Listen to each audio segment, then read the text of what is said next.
twongere tuguhe ikaze by'umwihariko wowe twereka kubana natwe hano kuri yawe TV. Tunagushimira wowe wakanze subscribe, n'iby'agaciro gakomeye cyane. Tunabasuza mwe muherere mu mpande zitandukanye z'igihugu, iburengerazuba, iburasira bwaryo, umujyi wa Kigali, amajyepfo n'amajyaruguru, namwe muri hanze y'igihugu cy'u Rwanda turasuza cyane.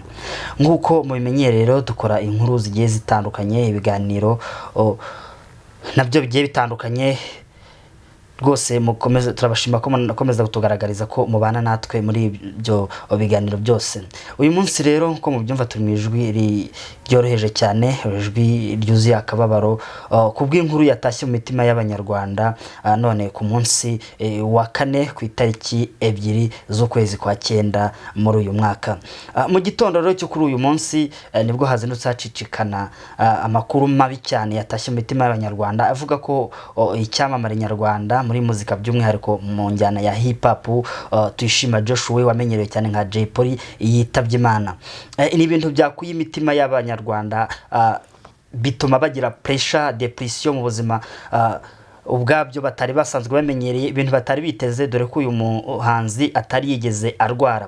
Nkuko rero byatangajwe n'ikinyamakuru The New Times, cyavuze ko uyu muhanzi yarwaye ku munsi w'ejo akajyanwa kwa muganga, ashyikirijwe ku bitaro bya Muhima, akaba ariho yaguye. Ibindi rero kuri iyi nkuru y'uyu mugabo ni mu kanya gatoya, wowe ntukureho urushinge, turaje tubane nawe mu buryo burambuye.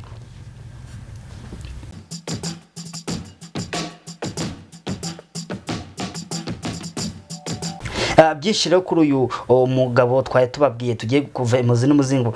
Tuyishime Joshua yamenyekanye mu njyana ya rap nkuko twabibabwiye, hip hop, aho yakunzwe n'abanyarwanda batari bakeya, by'umwihariko nkuko mu mwaka w'ibihumbi 2012 nibwo Guma yari itangiye, nibwo Primus yashyizeho irushanwa rya Primus Guma Superstar, aho ryari ryitabiriwe n'ibyamamare bitandukanye hano mu Rwanda byabikunzwe cyane.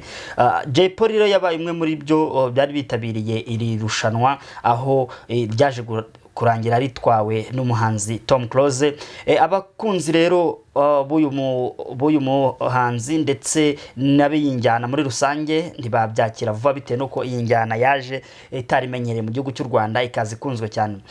POLLY rero yakomeje agenda kurushaho akora amateka atandukanye, aho yagiye atwara ibikombe bigiye bitandukanye. N'iri rushanwa yaje kuritwara mu mwaka wa 2014, aho yaje ku mwanya wa mbere, aza guhita atandukana n'itsinda yari yahozemo gitwa Tough Gang, ryarimo Bulldoge, Fireman, POLLY nawe, ndetse na Pifra na Green P.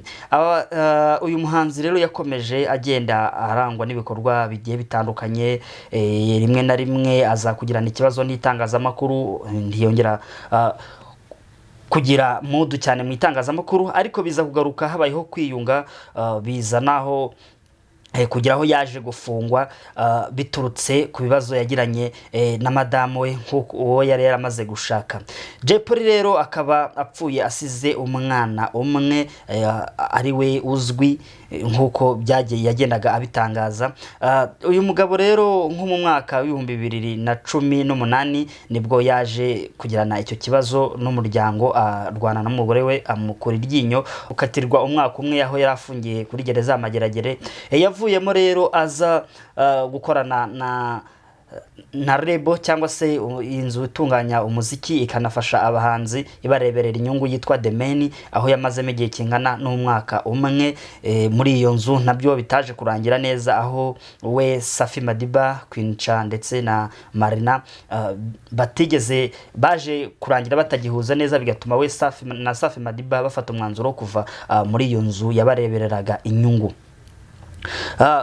Mu minsi yashize rero, aho POLLY yaje kuvugwaho ko yaba yafatanywe ibiyobyabwenge ubwo twari turi muri Covid. POLLY rero nkuko polisi y'u Rwanda yari yabitangaje, ndetse n'urwego rw'igihugu rw'ubugenzacyaha rwatangaje ko rwafunze uyu muhanzi POLLY, aho ashinjwa kuba yafatanywe ibiyobyabwenge, akaba yararenze ku mabwiriza iwe mu rugo Ikibagabaga, aho yaratuye. Uyu muhanzi rero yaje kwerekezwa mu rukiko, ntirwatangira kumuburanisha, aho bari bamuhaye igihe ukwezi ko kuba arindiriye. nyuma rero nibwo baje gusubukura urubanza urwo byateganywa ko rwasubukurwa ku itariki ebyiri ngo yari umunsi wa none. Jay Polly rero ejo nibwo yari yiteguye uyu munsi gusubira mu rukiko nk'uko byari byatangajwe n'ubushinjacyaha bwarebanaga n'iki kibazo. Jay Polly nibwo bivugwa ko yaguye mu bitaro bya Muhima aho yajyanweyo nga azira uburwayi nk'uko byakomeje gutangazwa n'ikinyamakuru igihe dukesha iyi nkuru. Uyu mugabo rero banshi bakomeje kwibaza se yaba yiyahuye nk'uko bigenda bituruka mu makuru agiye atandukanye, aho bamwe bavuga ngo ni ibintu yaba yakoroze bigiye bitandukanye cyangwa se na produit chimique yaba yanyoye yaba yahitanye uyu mugabo. Turaje rero tubive imuzi n'umuzingo icyaba kishe uyu musore. Uyu musore rero bamwe bavuga ko ashobora kuba yiyahuye, ariko abandi nabo nkuko muganga abyemeza. Twe niwe turi burebeho kuko muganga ni ubuzi ubuzima bw'umuntu, cyane cyane ko yagejejwe ku bitaro bya Muhima kwitabwaho. Abavuga ko Jay Polly yaje amerewe nabi, aho yahashyitse akamara amasaha agera muri 6 bikarangira avuye mu mwuka. Ariko nk'umwe mu banyamakuru dukesha iyi nkuru yitwa Oswakim yatangaje ko avuga ko Jay Polly we na bagenzi be 11 bari bafunganywe bafatanywe mu iki cyaha, harimo na murumuna we bakroze amaproduit chimique yo kuba baranyweye Jay Polly akamugwa nabi kugeza naho ajyanywe kwa muganga akitaba Imana. Nk'uko rero akomeza abivuga, avuga ko basubijwe kwa muganga, bagenzi be bakabyemeza ko Jay Polly we byamuguye nabi, ariko bari bagerageje gukoresha ibyo ayo maproduit chimique cyangwa se iyo miti igiye itandukanye bwabo bari bivangiye ikaba yamuguye nabi. Jay Polly rero nkuko byagiye bisakara imitima ya benshi, agahinda ni keshi, cyane cyane kuri iki cyamamare cyagiye kizura imitima ya benshi aho yaririmbaga injyana imara agahinda. Hari ibenshi rero ku rukuta rwa Twitter bagiye bandika amagambo ateye agahinda kuri uyu mugabo, aho urugero nka Samuel Beka yavuze ngo Jay, I used to call him in 2019 I was with my bro by choice, Janvier Popote, and I remember we are joking about the favorite artist in Rwanda turi Bugesera, turi mu karere ka Bugesera. I said my favorite artist are Jay Polly and DPG, avuga diplomate. 2 days after tour in when meet Jay Polly in Isango Star. Tugenekereje mu rurimi rw'ikinyarwanda aravuze ati Jay Polly nagerageje kumuhamagara umwaka 2019 yaho yarari kumwe na mugenzi wanjye Janvier Popote. Nibuka ko twaganiraga cyangwa se twatebyaga tuvuga amuhanzi umuntu yaba akunda, twari mu karere ka Bugesera. Avuga ko ngewe nkunda Jay Polly cyane na diplomate. Mu minsi 2 y'urugendo twakoze nagerageje guhura nawe kuri televiziyo Isango Star, aho n'abandi bagiye batandukanye bakomeje kuvuga ku buzima bw'uyu mugabo, aho bagiye bashyiramo zimwe mu ndirimbo yagiye yaririmba zifasha koko, by'umwihariko nk'uyu bita ngo ubita ngo va ku giti. Yagerageje avuga ngo akami ka muntu n'umutima we, agendeye ku ndirimbo yaririmbwe yitwaga Wanayumva. Ni indirimbo yashenguye abantu benshi bita ngo umugabo arigira. Abandi nabo bakomeje kuvuga kuri uyu mugabo w'icyamamare, harimo bita Janvier Popote twavugaga hasi, ni mukuru wo twavugaga hasi. Avuga ngo Jay Polly was the crowned Guma Guma winner. His 20 million check was handed over to him, Joseph Habineza rape. Now August 2021, Habineza was announced dead. Today Jay Polly throw his footprint. Mwabanitanze gitwari, mwaduhaye byinshi muruhukire mu mahoro. Ayageragezaga rero kuvuga kuri ubutwari bwa nyakwigendera Ambassadeur Joe, aho nawe byagaragaraga arimo arahereza Jay Polly sheke ya miliyoni 24 ubwo yari yatwaye irushanwa rya Guma Guma twakomeje kuvuga hejuru hariya.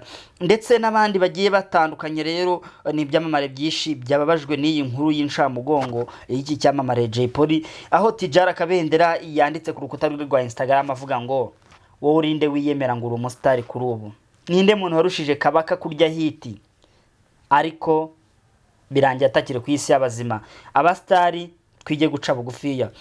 hari n'abandi bagiye bakomantingaho cyangwa se bagira icyo bavuga kuri uyu musitari, aho bakomeje bavuga ibigwi n'amateka yiwe byaranze uyu mugabo. Avuga tuzagukumbura, hip hop nyarwanda ijemo igihunga, aho tugiye nk'uwo bita Shadibu yavuze ngo thank you Jay Polly, Imana ikwakire mu bawe mu bayo, kandi uri umumarayika ugiye gufasha Imana kurinda ababi kuri iyi si.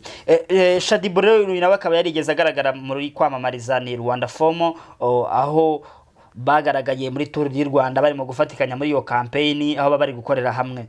Ni ibyamamare rero byinshi tutarondora byose hano kuri izi nkuta, ariko twagerageje kuvugamo bimwe nkaho bita ngo ni Kamisango Joshua Tuyishimiye uzwi nka Jay Polly w'imyaka 30 akaba yitabye Imana. Uyu musore rero cyangwa se uyu mugabo yarageze mu kigero cy'imyaka 30, ibikorwa bye yakoze birazwi, n'umwana ukiri mutoya cyane ibikorwa bye arabizi kuko yagiye abisobanurirwa. Yumva indirimbo akumva ati ni yande, bakamubwira ni ya Jay Polly kuko ayumvamo uburyohe bwa hip hop nyarwanda. Mu mwaka wa 2008 rero nibwo iri tsinda rya Tuff Gang rero ryatangije injyana ya hip hop hano mu Rwanda, rikomora kuri Mahoni Boni, akaba ari itsinda ryaje rihindura byinshi mu muziki nyarwanda. Uyu mugabo rero asize indirimbo yaramaze iminsi akoranye na Majide Braka ihurijwemo abahanzi benshi cyane nyarwanda, aho Majide Braka yisohoye umusibejo ubwo ni kuwa mbere, indirimbo yaje iri gukundwa n'abantu ivuga ati